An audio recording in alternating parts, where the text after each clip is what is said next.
오늘 우리 읽으신 하나님의 말씀은 사도행전 9장의 말씀입니다.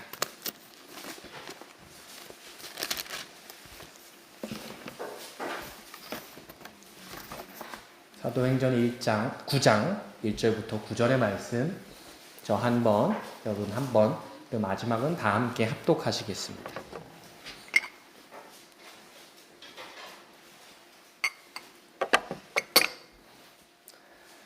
사울이 주의 제자들에 대하여 여전히 위협과 살기가 등등하여 대제사장에게 가서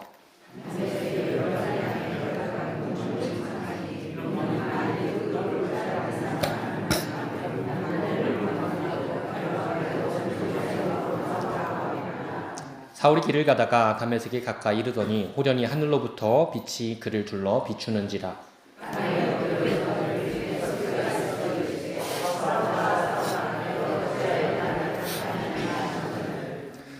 땅에 엎드려서 들음에 소리가 있어 이르시되 사울 4절이군요. 대답하되 주여 누구시니까? 이르시되 나는 내가 박해하는 예수라.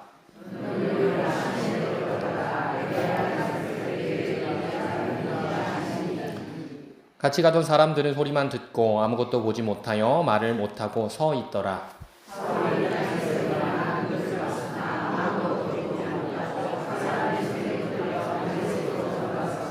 함께 읽습니다. 사흘 동안 보지 못하고 먹지도 마시지도 아니하니라. 아멘. 할렐루야. 네, 인사드리겠습니다. 저는 한 달째 저희 동산교회에서 전임으로 사역하고 있는 정광희 전도사라고 합니다. 제가 어떻게 다시 우리 교회에 오게 됐냐면요. 물론 얘기가 길지만 굉장히 큰 대형 교회, 부목사님만 50명이 넘는 교회에 갔다가 이게 제가 되게 현장파인데 설교도 한번 저희가 명절 때 땜빵으로 한번 하고 못한 거예요. 그렇게 해서 좀 답답한 가운데 있는데 우리 고종황 목사님께서 박재현 전사님이 그만둔다고 하니 혹시 아는 사람 있느냐? 그랬더니 제가 그때 좀 답답한 게 있어서 제가 가고 싶은데 근데 목사님이 알고 있었거든요. 제가 어디 가 있는지. 그래서 그래 근데 같이 기도해보자. 그래서 다시 동산교회로 오게 되었습니다. 근데 제가 설교회를 더 하고 싶고 그런 게 있었는데 제가 일주일에 담임 목사님 안 계시니 5월 동안 10편의 설교를 하게 됐습니다. 그래서 이 정도로 내가 하고 싶었던 건 아니었던 것 같은데 웃어주셔서 감사합니다. 아닌 것 같은데 좋다. 그래서 열심히 설교 계획을 짰습니다. 수요일에는 어떤 설교를 하고 새벽에는 어떤 걸 나누면 좋겠다. 그리고 제가 작년 주보를 보니 안식 가신 기간에 오후 예배는 없더라고요. 근데 담임 목사님께서 하라고. 그래서 제가 월요일에 목사님 라이딩을 몇 가지 해드렸는데 목사님 하신 말씀이 정말 이게 감사하면서도 참 부담이 많이 됐습니다. 원 없이 하라고. 원 없이 하라 말씀해 주셨습니다. 그래서 수요일에는 어떤 말씀을 나눌까 계속 기도하면서 준비를 했었는데요. 기도하다가 새벽에 오는 분들 다르고 수요일에 오는 분들 조금 다르고 금요일에 오는 분들 다르고 이렇게 하니 어떤 걸 나눌까 했는데 수요일엔 저희 성가대 분들도 오시고 제일 많이 오는 평일 예배입니다. 그래서 하나님 기도하다가 네 소개를 좀 했으면 좋겠다 하나님 이런 마음을 주셨습니다. 또 왜냐하면 제가 2017년에 군대 가면서 동산교회를 떠나 있다가 이번에 다시 돌아온 것인데요. 어떤 분이 이렇게 물으시더라고요. 왜 아직도 전도사님이에요? 물론 그때는 학생이었으니까 그런 것도 있고 또 그렇게 준비를 해야겠다라고 생각을 하고 있을 때 저희 사모님께서 어떻게 신학대학을 가기를 정했고 주의 종이 되기로 했냐. 부모님이 목사님도 아닌데. 그래서 이게 생각보다 그런 것에 대해서 궁금하신 분들이 많구나. 궁금하셨죠? 그래서 수요일마다는 그거 좀 나누려고 합니다. 오늘은 제가 어떻게 주님의 길을 가게 됐는지, 주의 종의 길을 가게 됐는지, 그리고 동산교회에서 사역한 얘기를 좀 나누고요. 그리고 다음 주는 연합으로 저희 예수제일교회에서 웨슬리 성회로 합니다. 그리고 그 다음번에는 군생활과 군대 얘기할 거예요. 군생활과 어떤 한 교회에서 사역한 얘기, 그리고 제가 새벽에는 몇 번 나누었는데 선교지에서 선교한 이야기를 마지막으로 나누도록 하겠습니다. 그래서 오늘 첫 번째 시간입니다. 그래서 왜 목사가 안 됐냐? 저는 선교를 몇 년 다녀오느냐고 조금 뒤처졌는데요. 저랑 같이 신학대학 입학하고 바로 한 동기들은 올해 지난 4월 연회 때 안수를 받았습니다. 그렇게 많이 늦은 건 아니고요. 늦게 되는 경우도 있고 또 군대 가는 게 연수가 안 맞거나 그래서 그런 경우도 있는데 제일 빠른 친구들이 올해 안수를 받았습니다. 그래서 신학대학원 졸업하고 다시 왔는데요. 그래서 개인적인 안부로 성도님들 그리고 사모님께서 어떻게 지내왔냐 그래서 궁금하셨겠구나. 그래서 그 이야기를 하려고 합니다. 근데 물론 저는 개인적으로 강단에서 제 개인적인 이야기를 나누는 것을 좀 조심스럽고 부담스러워합니다. 왜냐하면 하나님의 말씀보다 제가 살아온 사람 이야기를 할 수 있기 때문입니다. 그러나 하지만 성경이 곧 하나님을 만나왔던 사람들이 고백한 이야기가 많이 들어있고요.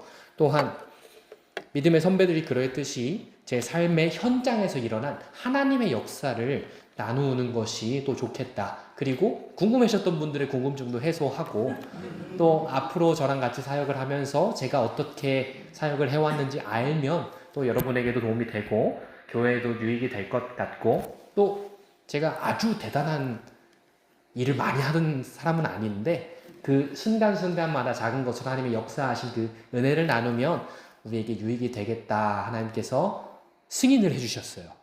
승인을 해도 괜찮겠다. 전 조심스럽거든요. 하나님 말씀 하나님 성경만 잘 나눠도 사실 강단에서는 충분하고 부족하지 않은데 그래서 오늘 그렇게 나누었습니다. 저는요 올해 31입니다. 1996년 광교도 광명에서 태어났고 저희 어머니는 지금 여수에 살고 계십니다. 여수분은 아니고요. 그 여수는 한 10몇 년쯤에 저희 부모님이 헤어지시고 어머니가 새로운 분을 만나셨는데 그분이 여수분이라서 내려오셨습니다. 그래서 어머니 원래 충청도 저기 보령 대천 분이신데 그래서 어머니가 여기 있어서 제가 그 10년 동안 동산교회를 떠난 그 중간에도 어머니 댁에 왔으니까 와서 우리 교회도 한 번씩 들르고 또 담임 목사님께 인사도 드리고 그렇게 지냈었습니다. 아마 그랬기 때문에 다시 올 수 있었던 것 같기도 합니다. 그러니까 여수에서 자란 사람이 아닙니다. 그래서 처음 제가 2015년에 파트 전도사로 왔을 때 어떤 권사님이셨던 것 같아요. 권사님이 저한테 그러셨어요. 우리 전도사님은 서울말을 쓰신다고. 그래서 저는 그 이해를 못했거든요. 근데 서울말 쓰셔서 귀엽게 서울말을 하신다. 그랬습니다. 그래서 저는 여수에 부모님이 계시고 지금 전입신고해서 여수에 적을 두고 있습니다. 그리고 예비군 7년 차라 전쟁 나면 제가 여러분 지켜드릴 겁니다. 그래서 여수랑 관련이 많지만 말씨를 봐서 알 수 있듯이 여수에서 태어난 사람은 아닙니다. 그리고 저는 집안에서 4대째 신앙을 이어가고 있습니다. 우리나라가 지금 기독교가 들어온 지 140년 정도 됐습니다. 그래서 4대는 대단한 거예요. 근데 저는 얼마 전까지 3대인 줄 알았습니다. 저희 할머니가 처음 믿은 줄 알았는데 그게 헷갈릴만 한 게 저희 할머니의 친정 아버지께서 저희 할머니가 시집 가신 다음에 예수님을 영접하셨다는 거예요. 그럼 대수로 4대가 맞죠. 그래서 3대인 줄 알았는데 저희 할머니가 돌아가시고 알았어요. 우리 집안이 네가 4대째라고. 와, 우리나라에서 4대째면 대단한 거예요. 그래서 제가 그런 믿음의 가정에서 자랐습니다. 그래서 귀한 가정에서 유아 세례를 받고 그 교회라는 울타리가 세상의 전부인 것처럼 자라났습니다. 그래서 저희 큰아버지께서 우리 집안이 이런 믿음의 집안인데 신학대학 간다고 처음 했을 때 드디어 목사가 나온다고 이렇게 좋아하셨던 기억이 있습니다. 그래서 견고해 보였던 그런 신앙의 울타리 안에서도 폭풍이 있었습니다. 제가 초등학교 입학하기 전 벌써 20년이 넘었는데요. 저희 부모님이 헤어지게 되었습니다. 그래서 저랑 제가 누나가 한 명 있는데 저희 아버지 슬하에서 자라게 되었습니다. 그리고 친할머니께서 밥해 먹이시면서 지극한 사랑으로 보살펴 주셨지만 그 마음 어린 한속에 채워지지 않는 어머니의 부재가 있었습니다. 아주 어렸을 땐 몰랐는데 점점 자라다 보니 왜 학교에 부모님 올리 있을 때 어머니가 안 오시지? 그리고 친구 집 가도 그렇고요. 그래서 그 결핍이 얼마나 깊었는지 제가 초등학교 3학년 때요. 학교를 안 가고 그랬어요. 너무 그게 그러고 막 자해를 하기도 했고요. 그래서 스스로를 불행하다고 여겼습니다. 그러니까 믿음의 집안에 자라서 유아세례를 받고 자랐는지 모르지만 제 안에 어린아이가 보이지 않는 눈물로 하루하루를 버텨내고 있던 것입니다. 그런데 그냥 자라면서 괜찮아졌어요. 왜냐하면 교회를 다녔고요. 그래서 교회에서 주일학교 선생님들도 잘 보살펴 주셨고 좋은 학교 담임 선생님께서 그러면서 천천히 자라갔습니다. 그래서 제 평소 일과가요. 이랬습니다. 주일에 교회를 가면 주일학교 올라가고요. 할머니께서 눈이 잘 안 보이시니 성경을 잘 못 찾으시니 성경을 찾아드렸어요. 그날 본문을 찾아드리고 또 주일학교 끝나고 할머니가 오후 예배 드리셨거든요. 오후 예배 드리신 동안 교회 마당에서 친구들과 놀았습니다. 그리고 오후 예배 끝나면 집에 가는 게 저희 평소 일과였습니다. 그러니까 교회가 놀이터였고 집이었으며 안식처였던 것입니다. 그렇게 교회에서 자라났습니다. 그리고 중학교 시절 수련회에서 방언을 받기도 했고요. 또 어렸을 적 들었던 성경 이야기들이 제 삶을 이루는 뼈대가 되었습니다. 그때까지도 몰랐습니다. 제가 성경 지식과 제가 체험한 은사보다 더 크신 인격적인 하나님이 계신데 그냥 예수님이 우리를 위해 사랑하셨다, 십자가에 죽으셨다, 노래로도 배우고 성경 퀴즈 되면 상도 잘 탔습니다. 그거 아십니까? 이것도 그 상품입니다. 이 성경이 앞에 보면은 그 당시 담임 목사님 사인에 이 축 성경 퀴즈 대회 2011년 4월 24일 부곡중앙교회 이성진 목사 이렇게 찍혀 있어요. 이것도 그 상품입니다. 고맙습니다. 잘했습니다. 네. 그렇기 때문에 지금도 말씀 나누고 할 수 있는 것 같습니다. 그러다가 그냥 잘 자라고 방언도 받고 교회 생활 열심히 하면서 자라왔는데요. 중학교 3학년이 되었습니다. 겉으로는 학교에서 반장도 맡고 또 공부도 열심히 하고 학교 생활도 씩씩하게 잘 해왔는데 그 어느 날 지독한 감기에 걸려서 조퇴를 했습니다. 제가 개근을 늘 빼놓지 않던 사람이었는데 감기로 조퇴를 하고 집에서 쉬다가 약 먹고 좀 약간 몽롱하면서도 일어났습니다. 근데 제가 되게 열심히 사는 편이거든요. 그래서 내가 오늘 하루 동안 쉬었으니까 그때가 수요일이었으니까 교회를 가야겠다. 그래서 수요 저녁 예배를 갔습니다. 그래서 특별한 수련회나 찬양 집회가 아니라 평범한 제가 다니던 교회 수요 예배였습니다. 근데 그날 제 인생을 송두리째 뒤흔드는 하나님의 역사를 경험했습니다. 그 체험 때문에 지금도 믿을 수 있고 교회에서 사역도 할 수 있는 것입니다. 그래서 저는 우리 다음 세대 우리 동산교회 아이들도 어떤 특별한 자리에 찾아가거나 집회에 가지 않아도 물론 그때가 좋은 기회입니다. 그렇지 않아도 매주 드리는 평범한 우리 동산교회 예배에서도 하나님을 분명히 만날 수 있을 거라 믿습니다. 왜냐하면 제가 그렇게 만났기 때문입니다. 그리고 설교 후에 같이 기도하던 시간이었습니다. 그런데 그날 저의 내면 깊은 곳에서 하나님의 세밀한 음성이 들려왔습니다. 광희야, 네가 무엇이 부족하느냐? 그런데 저는 당시 반장도 하고 학교 생활도 잘하고 교회도 잘 다니고 괜찮았습니다. 그래서 의아했습니다. 하나님, 저 괜찮습니다. 저 잘 지내고 있는데 저 부족한 거 없습니다. 그런데 하나님은 제 내면에 있었던 그 결핍과 부족함이 있었던 그 어린아이를 건드리고 알고 그날 딱 적절한 때에 만져주셨던 것입니다. 만약 제가 힘들 때에 하나님이 그렇게 다가오셨다면 감당 못했을 것 같습니다. 괜찮아졌을 때에 그 내면의 어린아이를 하나님께서 찾아와 주셨던 것이지요. 그리고 주님은 이렇게 제게 마음에 말씀 주셨습니다. 제가 하나님의 음성을 막 귀로 듣지는 않습니다. 그런 은사는 없습니다.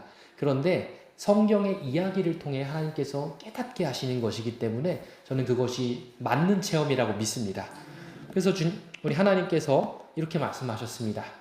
내 아들 예수를 십자가에 매달아 죽일 정도로 너를 사랑했는데 너는 고작 어머니와 같이 살았던 것, 사랑이 왜 부족하다고 하느냐? 이렇게 말씀하신 거예요. 그때 그 질문 앞에 저는 괜찮습니다. 이러지 못했습니다. 제 인생에서 그날만큼 눈물을 많이 오래 흘린 날이 없는 것 같습니다. 제 순간 숨겨놨던 그 애정 결핍의 실체가 드러났는데요. 어머니가 가장 필요했던 시절의 그 부재의 고통, 그래서 누구라도 들키고 싶었지 않았던 그 빈자리가 제게 드러났습니다. 근데 하나님은 그 텅 빈 구멍에 독생자 예수라는 세상 무엇도 바꿀 수 없는 거대한 사랑을 부어주셨습니다.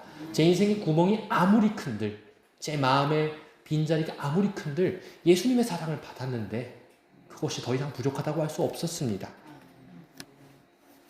그 진리가 마음을 뚫고 들어오자 가만히 있을 수 없었습니다.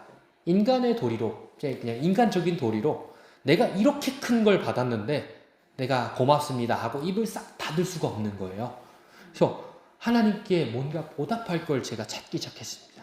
제가 중3이었거든요. 중학교 3학년이니까 내가 이렇게 그냥 주일학교를 다녔으니까 그게 얼마나 큰지 알잖아요. 그래서 하나님, 제가 뭘 드릴 게 없습니다. 어떡하죠?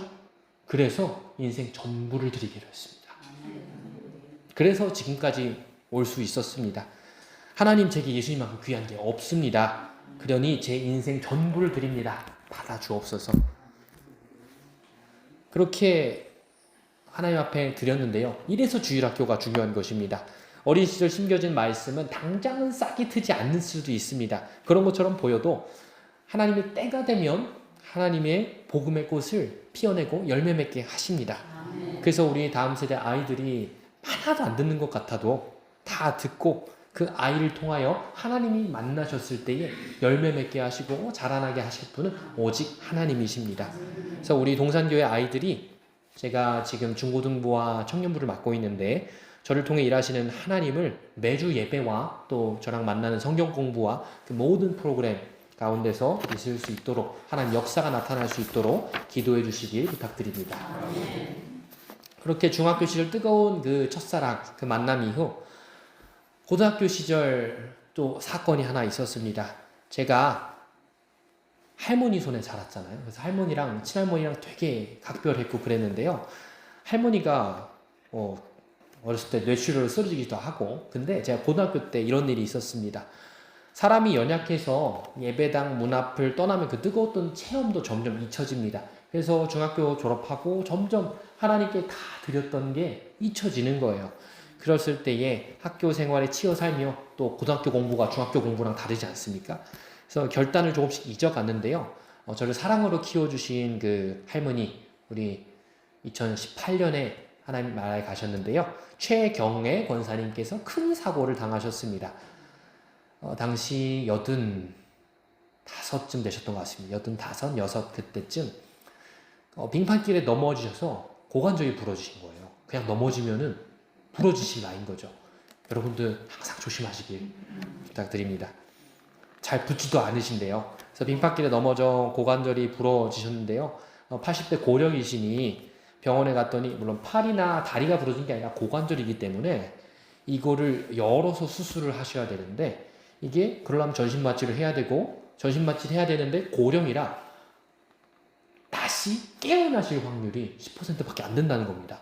지금은 더 좋아졌을 수도 있습니다. 벌써 한 10년이 됐으니까요. 그래서 할 수 있는 게 또 없었습니다. 가슴이 철렁 내려앉았어요. 그래서 저는 할 수 있는 게 없으니 또 기도하러 갔습니다. 기도하러 가서 하나님, 그때 처음으로 이렇게 구체적으로 기도했던 것 같습니다. 하나님, 그 수술실에 전기가 나가지 않게 하시고 의사 선생님 손을 붙들어 주시고, 왜냐면 제가 돈이 있어서 저희 아버지한테 큰 병원 가자고, 더 좋은 병원 가자고 할 수 없잖아요, 고등학생인데. 그러니 제가 할 수 있는 게 기도밖에 없어서 그렇게 기도하며 매달렸습니다. 그때였습니다. 그때 하나님께서 중학교 때 서원한 것을 다시 생각나게 하셨습니다. 광희야, 이제 내 십자가를 지고 따를 수 있겠느냐? 물론 정말 그거는 너 내가 이거 해줄 테니까 너 이 약속 지켜라, 이거 아니었고요. 정말 따뜻한 말씀이었습니다. 그래서 아멘 하고 따랐습니다. 근데 좀 웃픈 에피소드가 하나 있는데요. 너무 오랜 시간 무릎 꿇고 기도하다 보니까 다리가 저린 거예요. 그래서 일어나서 아멘 하면서 일어나서 이제 집에 가려고 하는데 발을 접질렀습니다. 그러니 저희 할머니가 부러지신 데가 어디라고요? 고관절. 그게 야곱의 환도뼈거든요. 그리고 제가 기도하며 씨름하다가 발을 절게 됐으니 야곱이 됐다. 야곱이다. 쟤는 정야곱이다. 이렇게 불리기도 했습니다. 고관절을 할머니가 다치셨는데 제가 다리를 저니 야곱이라고 불렀던 것이지요. 감사하게도 하나님이 그 약속을 신실하게 지켜주셨습니다. 10%라고 했지만 수술도 잘 되셨고 그 이후로 한 7, 8년 정도 더 사시다가 하나님 나라에 가셨습니다. 92살까지 사셨습니다. 살아 계셨으면 지금 내년에 100세시네요. 27년생이시니. 제 다리의 통증은 비록 일시적이었지만 씨름하면서 기도하다가 제 영혼에 새겨진 그 순종의 흔적은 지워지지 않는 기록이 되어 지금까지도 이끌어가고 있습니다. 근데 하나님 앞에 약속한 게 있으니 제 앞에 다른 길이 없었습니다. 꼭 물론 하나님께 인생을 드리는 게 목회자가 되는 것만이 전부는 아닙니다. 하지만 당시에 목사님의 지도를 받고 또 제가 당시 생각할 때에 신학대학 가는 것이 하나님께 인생을 드리는 것이다. 그래서 신학대학을 갔습니다. 근데 형편상 저희 아버지께서 첫 학기 등록금 외엔 도와줄 수 없다. 근데 지금 생각해보면 좀 서운한 일이에요. 도와줄 수 있었거든요.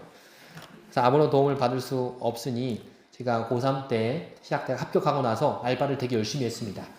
요즘 시급이 1,500원인가 그럴 겁니다. 근데 그때가 2015년, 14년 그때가 시급이 5,500원인가 그랬습니다. 그래서 5,500원 버는데 이미 합격했으니 열심히 일을 해서 당시 한 달에 100만 넘게 벌었던 것 같아요. 그렇게 돈을 모아놓고 신학대학을 잘 다녔습니다. 그래서 제 돈으로 운전면허도 따고 첫 학기 등록금 말고 생활비도 다 충당을 했죠. 책값이고 뭐고 다 제가 했습니다. 그래서 그 돈으로 대학생활을 시작했는데 이게 대학교 처음 입학하면 들어갈 돈이 많습니다. 교통비도 들고 이것저것 밥도 사 먹어야 되고 이게 그 학창시절하고는 다르더라고요. 그래서 점점 통장 잔고가 바닥을 보이는 거예요. 물론 제가 아버지 말을 잘 들어서 그런 거지 아버지한테 필요합니다 했으면 주셨을 것 같아요. 그런데 그냥 제가 그렇게 계속 살았던 거죠. 그래서 걱정하며 살고 있었는데 감사한 그런 시기에 하나님께서 공급하심이 있었습니다. 제가 도시락을 싸갖고 다녔어요. 집에서 계란 후라이 부쳐갖고 반찬이랑 사갖고 갔는데 근데 이게 참 신학교 가는 애들이 참 어려운 게요. 한 목회자 자녀 한 동기가 있었는데 걔도 도시락을 싸갖고 다니는 거예요. 같은 이유로. 그 친구는 인천에서 저기 수원에 있는 학교 다니는데 셔틀비나 이런 것들이 비싸니까 밥값까지 이렇게 되면은 어려우니까 도시락을 그래서 도시락을 친구랑 먹으면서 했는데요. 어떤 형님께서 그걸 보더니 나는 아침을 안 먹어서 기숙사비 내면 받는 식권이 있는데 이거 써라 하고 식권 뭉치를 주신 거예요. 물론 그분한테 감사하고 지금 강원도에서 목회하고 계시는데요. 그분이 선배로서 호의를 주신 것이기 이전에 하나님께서 절대 저를 굶기시지 않는다는 공급하심이었다는 것을 알았습니다. 그리고 한 학기를 마치고 저희 모교회에 제가 다니던 교회에 좀 문제가 생겨서 저희 거기 있었던 전도사님 한 분이 광희야 너 신학생이니까 지금 교회가 어려우니 잠깐 사역을 나가면서 나가는 게 좋겠다. 그런데 당시에 신학대학 1학년이었죠. 그런데 저를 받아줄 교회는 그렇게 많지 않았습니다. 왜냐하면 아무런 경험도 없었거든요. 근데 사역자 모집 공고에 여수에 있는 동산교회라는 공고가 있었습니다. 당시에 여수에 어머니가 살고 계셨기 때문에 여수도 왔다 갔다 했었고 또 좀 매주 다니는 것이 쉽진 않지만 어머니 계신 곳이니 한번 해볼까 해서 서류를 보냈습니다. 근데 떨리는 마음으로 원서를 내고 목양실에서 저희 고종광 담임 목사님을 만났는데요. 처음 뵙고 여러 가지 이야기를 하시다가 아직 나이가 어리니 기도해볼게요. 연락을 주겠다. 근데 여러분 교회 다니시는 분들이 기도해보겠다. 그 무슨 의미인지 아십니까? 거절이에요. 안 된다는 거예요. 그래서 안 됐구나. 역시 아직 사역을 시작하기엔 좀 이른가 보다. 근데 우리 담임 목사님 훌륭하신 게요. 기도를 진짜 하신 거예요. 그래서 좀 응답을 받으시고 그 다음 주에 언제부터 올 수 있냐고 전화가 온 거예요. 그래서 그때부터 사역을 했습니다. 그래서 2015년 8월 저희 동산교회 아동부 파트 전도사로 인생 첫 사역을 하게 됐습니다. 그러니 제가 아까 알바하면서 식권 뭉치를 왜 받았을까요? 생활비 때문에. 근데 참 저를 교회에서 써주셔서 장학금 명목으로 사례비를 받았으니 생활비 문제 해결됐습니다. 정말 지금 이후에 그 당시에 몰랐습니다. 근데 그렇게 해결해 주셨다는 것을 나중에 깨닫게 되었습니다. 그리고 또한 제 사역이 고향이자 영적인 모태와 같은 이곳 동산교의 소중한 만남이 시작됐습니다. 대단하고 화려한 간증은 아닙니다. 무슨 제가 죽다 살아난 거 아니고요. 그냥 작은 이야기들인데 정말 한 걸음 한 걸음을 뗄 때마다 하나님께서 정확히, 그리고 제가 믿음으로 걸었기 때문에 하나님께서 그렇게 인도해 주셨던 것 같습니다. 그리고 우리 동산교회 정말 좋은 교회입니다. 솔직히 말씀드리면 사역하기 편한 교회는 아닙니다. 쉬운 교회는 아닌데 좋은 교회입니다.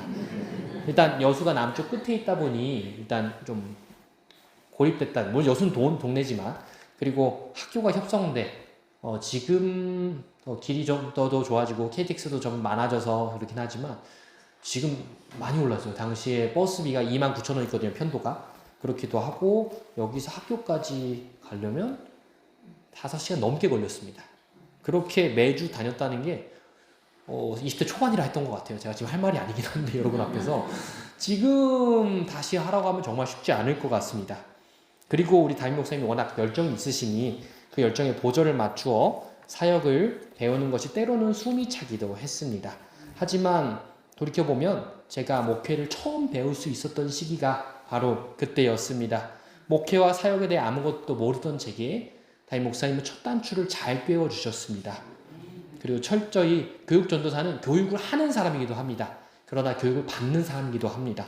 그래서 잘 그때 훈련 받았기 때문에 이후의 사역도 할 수 있었습니다. 그리고 여러분, 저희 군대 옛날 얘기에 군 생활이 너무 힘들었으면 그 군대에 있었던 방향으로 오줌도 싸지 않는단 말이 있는데요. 그런데 제가 다시 오지 않았습니까? 그때 정말 힘들기만 했으면 다시 안 왔을 겁니다. 그래서 다시 올 수 있었던 거는 하나님의 은혜가 있었고 그때 기억이 너무 좋았기 때문입니다. 사역지로 처음 부임했을 때 쟤는 참 서툴러서 솔로몬의 기도같이 이 기도를 했습니다. 1000번제를 처음 드린 솔로몬은 앞에 아버지가 너무 훌륭한 다윗 왕이잖아요. 그리고 어린 나이에 하나님께 1000번제를 드렸을 때 하나님께서 기쁘게 받으셨습니다. 그리고 하나님께서는 내가 내게 무엇을 줄꼬? 라고 말씀하셨는데요. 그때 솔로몬은 이렇게 대답했습니다. 같이 읽어보겠습니다. 시작. 누가 주의 이 많은 백성을 재판할 수 있사오리이까 지혜로운 마음을 종에게 주사 주의 백성을 재판하여 선악을 분별하게 하옵소서. 아멘. 솔로몬 지혜로운 사람이었습니다. 아버지가 물려준 것도 많았을 것입니다. 하지만 솔로몬이 자기의 겸손한 마음으로 하나님 앞에 주님, 저는 지혜가 없습니다. 어린아이입니다. 어떻게 이 많은 백성을 재판할 수 있겠습니까? 주여 듣는 마음, 지혜로운 마음을 주세요. 이렇게 기도했던 것입니다. 당시 저의 기도도 이 말씀을 가지고 기도했습니다. 네, 그때 해외 선교도 갔었고요. 당시 맡겨진 아이들이 제게 큰 백성처럼 보였습니다. 그래서 하나님이 어린 아이들을 잘 양육할 수 있도록 지혜로운 마음 구하여 전심으로 사역했습니다. 그래서 아직도 그걸 기억하시는 부모님들이 있으신데요. 네, 여기 아는 얼굴들도 좀 많이 보이지요. 그리고 이 애들이, 남아있는 애들은 다 커 있어요. 저보다 커진 애들도 많고요. 그래서 대학교 방학이 되면 아이들 방학하기 전에 대학생들이 조금 더 빨리 방학을 하니 버스를 타고 신방을 다녔습니다. 신방을 버스를 타고 다니며 저희 돌산도 들어가서 동백초와 백초초를 갔고요. 그리고 뭐 저기 신월초, 한려초, 둔덕, 미평, 뭐 여도 많이 다녔습니다. 그래서 여수 시내버스로 갈 수 있는 학교는 다 다녔습니다. 저희 교회가 덕충동에 있지 않습니까? 그래서 여수 동초랑 종고초에 다니는 아이들이 제일 많았는데요. 지금도 제일 아마 많을 겁니다. 그리고 그 가파른 언덕길을 그렇게 전도하며 다녔습니다. 그리고 어느 주일 밤이었습니다. 당시에 극동방송을 담임 목사님께서 월요일 아침 일찍 하셨습니다. 그래서 월요일 새벽 기도를 저한테 맡겨주셨는데요. 그때 월요일 새벽 기도를 해야 되니 당시에는 저희 어머니가 저희 신월동 금호 아파트에 사십니다. 지금도 살고 계신데요. 그때 새벽 기도를 해야 되니 새벽에 올 수 있는 방법이 없었으니까요. 전날에 지금은 우리 사무실에 그 바닥에 뜨겁게 안 들어오는데 뜨겁게 잘 들어왔습니다. 그래서 전날에 사무실에서 자고 다음날 새벽 인도를 하기 위해 주일에 올라왔습니다. 그런데 제가 종고초랑 이쪽 길을 평소에 낮에 다녔으니까 저쪽 밑에 그쪽 동네가 있잖아요. 그쪽 길을 밤에 잘못 들어간 거예요. 어느 동네 얘기하시는지 다 아시지요? 그래서 그 동네를 지나오니까 그 다음부터 한 번도 안 갔는데 밤에는 안 갔죠. 낮엔 지나가도 건물 밑에 웬 아줌마들이 한 명씩 서 있고 놀다가 저 양복 입고 설교 다음날 설교실에 이렇게 올라왔어요. 그래서 그런 일도 겪었습니다. 다음날 새벽 말씀 듣고 그렇게 갔는데 그런 세상 그런 완전 한복판도 지나갔던 것입니다. 낮에는 전혀 그런 것일 줄 몰랐거든요. 그리고 그 서툰 마음 그리고 진심을 주님은 기쁘게 받아주셨습니다. 그때보다 아이들이 지금보다 많죠. 지금보다 많이 있었는데 지금 세 분이 29명이 있습니다. 안겨있는 아이들까지 다 해서. 그래서 아동부 아이들이 조금씩 출석이 늘어나는 기쁨도 맛보았고요. 전도됐고 제가 별의별 걸 많이 시도를 많이 했습니다. 막 교회에다가 게임을 뭘 설치해갖고 아이들을 꿰기도 하고 그렇게 해서 했는데요. 기쁨을 주셨고 또 해외 선교를 다녀왔는데요. 이거 예진이에요. 깜짝 놀랐습니다. 저 예진이 처음 봤을 때 못 알아봤습니다. 그런 아이들도 있는데요. 그래서 선교사로 헌신하게 된 결정적인 한 씨앗이 이 해외 선교를 필리핀에서 우리 동산교회 선교팀과 같이 다녀온 게 있었을 것 같습니다. 당시 저는 아이들을 맡으면서 예수님을 믿으라고 가르쳤습니다. 근데 하나님은 그 아이들을 통해 저에게 묻고 계셨습니다. 너는 나를 정말 믿느냐? 저는 이 질문에 증명하고 싶었습니다. 그리고 예나 지금이나 강단에 서서 가장 경계하는 것이 거짓말을 하지 않으려고 합니다. 성도님들에게 그것은 진짜 거짓말을 치는 게 아니라 성도님들에게 이것을 믿으십시오라고 선교하면서 나도 못 믿는 걸 설교하면 안 된다는 것입니다. 나도 못하는 걸 설교하면 안 되지. 그런 마음을 가지고 그때 사역은 아이들을 가르치기도 했지만 하나님이 저라는 사람을 사역자로 빚어가는 그런 영광스러운 시간이었습니다. 그리고 시간이 흐르고 저는 국방의 의무를 다하기 위해 동산교회를 떠나야 하는 시점이 다가왔습니다. 정든 아이들과 교사들도 뒤로 하고 사임을 준비하던 저는 마음이 무거웠습니다. 왜냐하면 아이들이 눈에 밟혔고요. 또 제가 이렇게 마무리하는데 정말 내가 잘한 것일까? 아이들에게 영적인 유익을 주었을까? 라는 고민들이 있었습니다. 그리고 그때 저와 땀 흘리며 같이 섬겼던 아동부 선생님들과 끝나기 전에 만나기도 했는데요. 그때 선생님들이 해줬던 많은 말씀 중에 두 가지가 계속 기억에 남았습니다. 지금도 살기 힘들 때마다 꺼내는 그런 목회에 큰 도움이 되었습니다. 사임을 하게 됐을 때 그 선생님이 말씀해 주신 두 가지가 기억이 났는데요. 지금도 기억나는 그 두 가지. 첫 번째는 목소리 관련된 것이었습니다. 저는 그 남자치고는 톤이 높은 편입니다. 물론 노래할 때 고음을 잘 낸다는 그런 유익도 있지만 남자치고 말할 때 톤이 아주 동굴처럼 막 이런 좋은 목소리는 아닙니다. 그래서 컴플렉스였습니다. 그런데 오히려 이 까랑까랑한 목소리가 아이들에겐 더 잘 들린다는 거예요. 그래서 평생 단점이자 약점으로 여겼던 제 목소리가 하나님께서 우리 아이들에게 딱 좋은 목소리였습니다. 유치원 선생님들이 괜히 누구야 왔구나 어떻게 했구나 이렇게 말하는 게 아니더라고요. 아이들 귀가 가청 주파수가 어른들이랑 달라서 목소리가 높아야 더 잘 들린다는 겁니다. 그리고 옛날이랑 얘가 달라서 막 걸걸한 목소리로 설교하는 사람보다 까랑까랑한 목소리의 목사님들도 요즘 많이 계시더라고요. 그래서 이게 하나님이 주신 목소리니까 내가 컴플렉스로 여길 게 아니라 은사구나.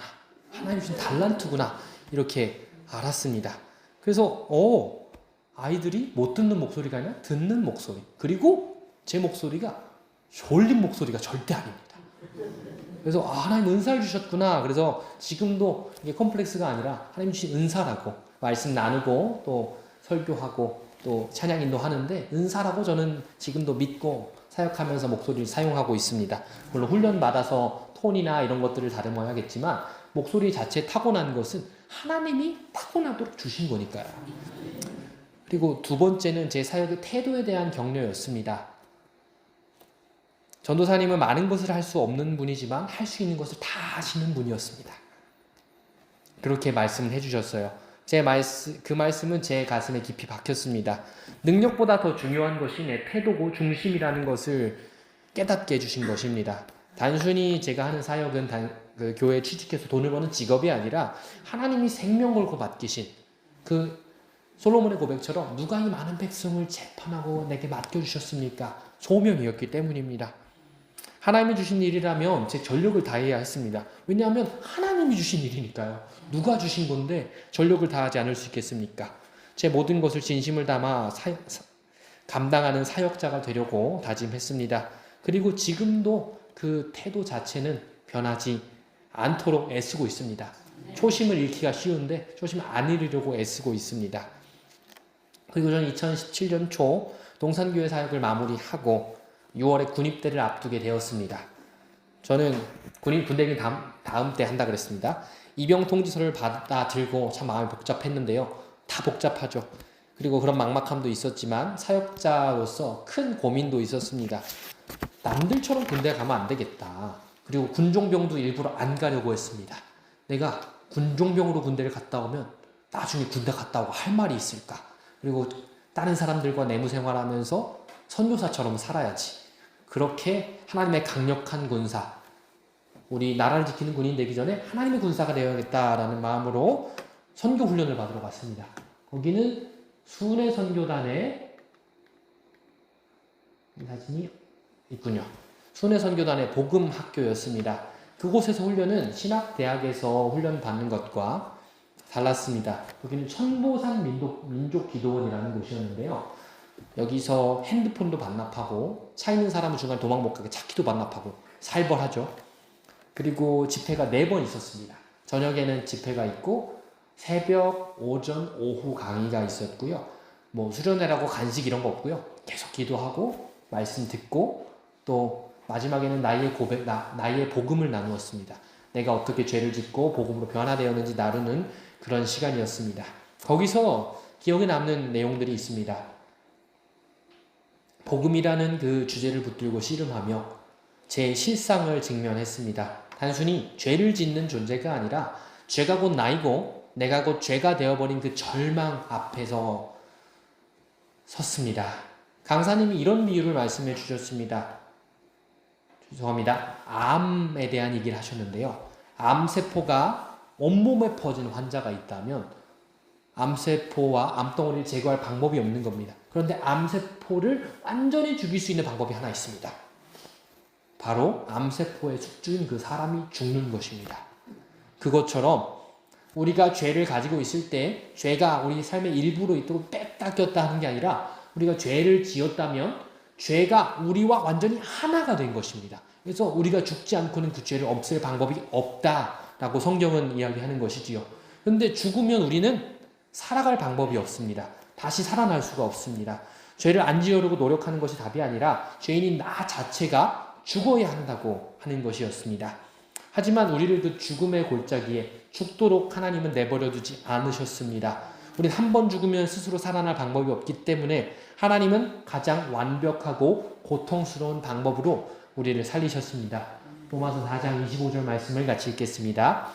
예수는 우리가 범죄한 것 때문에 내줌이 되고 또한 우리를 의롭다 하시기 위하여 살아나셨느니라. 아멘. 바로 예수님이 저라는 죄인 대신에 그리고 저랑 같이 십자가에 달려 죽으신 것입니다.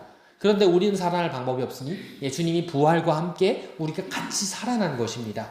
예수님 우리 때문에 내어주셨습니다. 그리고 우리 의롭다 하기 위해 살리시기 위해 같이 살아나신 것입니다. 더러운 죄들도 함께 예수님의 십자가에 못 박혀 죽은 것이고 주님은 부활의 능력으로 우리를 다시 살리셨습니다. 그리고 다시 다음 말씀 보겠습니다. 함께 읽습니다. 시작. 만일 우리가 그리스도와 함께 죽었으면 또한 그와 함께 살 줄을 믿노니. 복음학교에서 들은 말씀 가장 기억에 남는 것이 이것이었습니다. 말씀이 영혼에 부딪히던 그 순간 비명 같은 눈물을 쏟았습니다. 이제 정광이는 죽었구나. 내 안에 내 생명이 아니라 예수님의 부활 생명이 흐르는구나. 이제 더 이상 나대로 살 수가 없다. 제가 하나님 앞에 내 인생을 다 드렸다고 했지만 사실 다 드린 게 아니라 남겨놓은 공간이 있었습니다. 아직도 내 마음대로 하고 싶은 부분이 있고 내가 계속 죄를 넘어지는 부분이 있었습니다. 그 이유가 무엇이냐? 내가 예수님과 함께 죽지 않았고 예수님과 함께 살지 않았기 때문입니다. 사랑하는 영토 여러분, 제가 굳이 복음학교 이야기를 동산교회 이야기 다음에 하는 이야기가 있습니다. 이 이유는 제 사명의 그 뿌리고 제가 아주 선포하는 그 말씀의 기초이기 때문입니다. 어린 시절 결핍을 하나님의 사랑으로 채워주셨습니다. 그리고 저는 동산교회로 보내셔서 사역하면서 얻는 기쁨을 알게 하셨고 목회자로서 어떻게 해야 되는지 가르쳐 주셨습니다. 그리고 군대라는 곳으로 보내기 전 이렇게 내 힘으로 하는 전도사가 아니라 내 생명으로 사는 나의 종, 나의 군사다라는 확신을 주시기 위해 복음학교에 보내셨던 것입니다. 비록 상처 입은 어린 시절을 보냈고 재정적으로도 넉넉하지 못했지만 제 안에는 제가 아닌 예수님의 생명이 흐르고 있었습니다. 왜냐하면 제가 믿어서가 아니라 예수님이 그렇게 예수님을 주셨기 때문입니다. 이 확신이 있었기 때문에 두려움 없이 하나님과 조국을 위해 군대에 갈 수 있었던 것입니다. 죽어야 사는 이 십자가의 신비가 오늘 여러분의 삶에도 실제가 되시기를 간절히 소망합니다. 이 말씀 듣고 깨달았습니다. 십자가 이미 죽었고 이제 제 생명이 아닌 예수님의 생명으로 살게 되었다는 것입니다. 저의 사랑의 결핍은 하나님의 채움을 받고 신학대학에 갔습니다. 그리고 동산교회로 왔습니다. 그때에 하나님은 상처 입은 그 저에게 저를 쓰시기 위해 정말 많은 축복과 계획과 하나님의 인도하심이 있었다는 것입니다. 성도 여러분, 제 개인 이야기를 나누는 것은 아직도 부담스럽고 조심스럽습니다. 사람마다 살아온 환경이 다르고 또 개인의 체험이 어떤 분에게 은혜가 될 수 있지만 어떤 분에게 은혜가 안 될 수도 있기 때문입니다. 하지만 굳이 이 과거 이야기를 드리는 이유는 제 잘난 과거를 나누는 것이 아니라 평생 사역하면서 붙들어야 할 기억, 그리고 누군가에게 도움이 된다고 하나님 마음 주셔서 나누는 것입니다. 그리고 저는 설교할 때 하나님 말씀을 빼면 안 된다고 생각해요. 그래서 오늘 본문 말씀이 사도행전 9장 말씀을 보면 사울은 다메섹 가는 길 위에서 철저히 무너졌습니다. 눈 떴으니 아무것도 보지 못하고 결국 누군가의 손에 이끌려 성 안으로 들어갑니다. 바울은 스스로 대제사장에게 공문을 받아 그리스도인들을 잡으러 죽일 만큼 확신이 가득했던 사람입니다. 얼마나 확신이 가득했으면 사람들을 죽이러 그렇게 갈 수 있겠습니까? 그렇게 유대교에 심취한 사람, 그리고 많이 배운 사람, 사내들인 공유인으로서 높은 위치에 있는 사람이었습니다.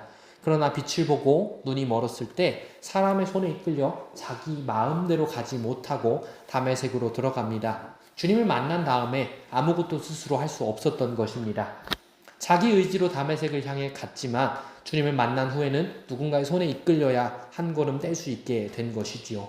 제가 그랬습니다. 저는 주님 앞에 제가 서원한 줄 알았습니다. 제가 이렇게 드리겠습니다 한 줄 알았습니다. 그런데 어느 순간 제 힘으로 학비를 벌고 또 제 의지로 신학을 한다고 생각했습니다. 근데 그건 한계가 있었습니다. 그런 무력한 시간 속에서 하나님은 사람의 손을 이끌리게 하셨습니다. 사람을 통해 공급해 주셨고 또 담임 목사님 통하여 동산교회에 가게 되었었습니다. 내 의지가 꺾이고 주님의 손에 이끌려가는 것이 진짜 주의 종이 되어가는 그런 과정이었던 것입니다. 사울은 살기가 등등하였었으나 무언가의 굶주린 자의 공격이었습니다. 내면에 갈급함이 있었던 것입니다. 주님은 그런 그에게 내가 어찌하여 나를 박해하느냐 말씀하셨습니다. 사울의 살기는 복음을 알지 못하던 자의 처절한 몸부림이었습니다. 그렇게 해서 자기 의를 드러내고 자기가 믿는 유대교가 맞는다는 것을 증명하고 싶었던 것입니다. 제가 어린 시절 애정결핍으로 인해 마음의 병을 앓고 또 세상에 대해 날이 서 있던 제게 주님은 내게 무엇이 부족하냐 물으셨습니다. 바울을 거꾸로 들인 그 빛은 사울의 살기를 뽑아내고 그 자리에 주님의 사랑으로 채워주신 것이지요. 사역은 제 안의 결핍을 어떤 살기나 열심, 뭔가를 보충하기 위한 것이 아닙니다. 사역은 주님의 사랑에 압도되어 자기가 가진 그 사랑을 흘러 넘치도록 나누는 것이 목회입니다. 사울은 사흘 동안 보지도 못하고 먹지도 마시도 못했습니다. 이것은 자신의 과거가 완전히 해체된 죽음의 시간이었습니다. 정말 많이 공부하고 정말 높은 위치에 있던 사람이 그렇게 깎여나간 것입니다. 그것이 제게 복음학교에서 마주했던 죄인된 나에 대한 사형 선고, 나는 죽을 수밖에 없는 죄인이구나. 그것과 같았습니다. 내 눈이 멀어야 비로소 주님이 보이게 되는 것입니다. 제가 신학대학 1학년 때 겪었던 그 궁핍도 또 사역지에서의 어려운 점들도 하나님께서 제 육신을 어둡게 하시는 것이고 하나님의 그 밝은 빛 앞에 이끌어가는 그런 과정이었습니다. 제 이야기가 솔직히 대단한 이야기 아닙니다. 죽은 사람 못 살렸습니다. 치유의 기적 없었습니다. 그러나 저의 작은 헌신을 하나님은 귀하게 여기셨고 제가 일부 순종하여 하나님께 드릴 때에 마치 어린아이의 작은 오병이어를 주님의 손에 갔을 때에 5,000명을 먹이신 것처럼 그리고 과부가 드린 랩돈 2입을 보고 우리 예수님께서 그가 전부를 드렸으니 저 부자보다 더 많은 것을 드렸다 말씀하신 것처럼 주님의 손에 들렸을 땐 주님의 수준으로 역사하십니다. 저는 전부를 드렸다고 했습니다. 어떻게 보면 부끄러운 작은 이야기일지도 모르겠습니다. 그러나 제가 드린 것은 중학생 때에 내 인생 전부를 드립니다 했던 서원이었고 또 해병아리 전도사일 때 드렸던 노력이었습니다. 세상의 기준에는 사울만큼 복음에 합당한 제목이 없습니다. 공부도 많이 했고 똑똑했고요. 집안도 훌륭했고요. 재산도 많고 높은 지위도 있었습니다.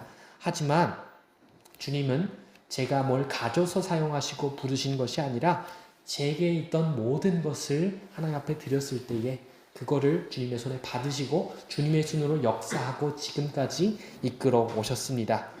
그리고 내게 무엇이 부족하냐 물으시며 당신의 전부 하나님의 아들 예수 그리스도를 우리에게 주셨습니다. 그 고백 담아 우리 같이 찬양했으면 좋겠습니다.